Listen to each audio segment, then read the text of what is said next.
On May 25th, the Cathedral Church of the Holy Trinity begins its 200th anniversary celebration of dedication. So join us on the 25th of each month for glimpses of our past as we imagine and dream our way into the future. Take a glimpse with us as we celebrate. Look out on all of our social media platforms for glimpses of Holy Trinity Cathedral. I am Shelah Workman. My glimpses of the Holy Trinity Cathedral. My Christian experience began at Holy Trinity Cathedral. Yes, I grew in a church, but having gone abroad from age 20, it became challenging to find a church. So later, I decided that it was no longer relevant. After being trained as a nurse and midwife, I soon married. My husband and I relocated here with an 18-month-old daughter who was baptized in an EC church while in England. One day, I suddenly thought she should have a church experience just as I did. After all, church was part of my formation and was partly responsible for my values. Soon after, we attended a 7:30 a.m. service at Holy Trinity. My daughter was 6 years old at the time, and the experience was very positive. I felt that I really needed it for myself. So we would seldom miss a Sunday morning service. Later, we were confirmed at separate times by the Lord Bishop Clive Abdullah.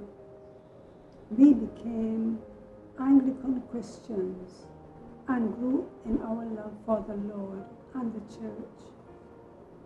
I loved the Bible readings and the organ, the combination of the Old Testament, the Psalm, the Epistle, and the Gospel, all at the same service, with the hymns which carried a theme. I would go home and try to read them again and again. They spoke to me. Although I knew some of the hymns and their meanings from school, those I could not understand before were now making sense. I soon became maybe the youngest member then of the Bible class. It was a jolly old group led by Mr. Farrell, who preceded Mrs. Daisy Brathwaite. Monthly, on the first Monday, we visited sick members or shut-ins, and we had evening prayer and fellowship with them. That was very good. Mrs. Beckles from the Bible class and the retreat movement invited me to my first retreat at Mount St. Benedict. That was a wonderful experience which I repeated for many years. There I was introduced to the daily prayers of the church, the morning prayer, Eucharist, midday prayer, and evening prayer. The combination of the readings always interested me, and I was all able to ascertain how to get a copy of the lectionary. Compline at Bedtime had its own booklet. I liked the programs, which were good for my growth, and it was restful. My first prayer book was a CPWI, which was the first experimental prayer book of the West Indian Communion. We are now in the third edition, both of which contain the yearly lectionaries and very important information. Deaconess Patrick, deceased, the first female deaconess of the diocese, introduced me to old Miss Reese, who ran the Red Cross shop at the General Hospital. She did visiting for Father Mahabir, deceased, who was the hospital chaplain. I immediately became a hospital visitor with others from Trinity and the Northwest region.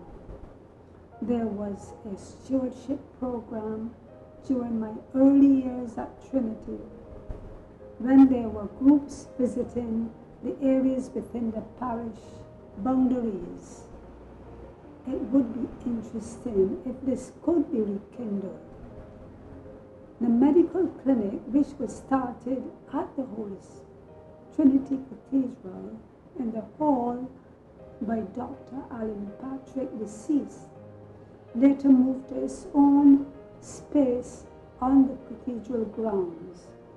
The clinic was heavily used and much appreciated during that period, as there were not as many government clinics in and around Port of Spain. Dr. Pinder continued the clinic until it was closed down with the advent of COVID-19 pandemic. Even though I am not as active as I was before, my heart and my prayers are for the restoration of the cathedral and for the members to become so restored and motivated that there would be a meaningful outreach in the city of Port of Spain and beyond. I would like to wish the church a very happy 200th anniversary.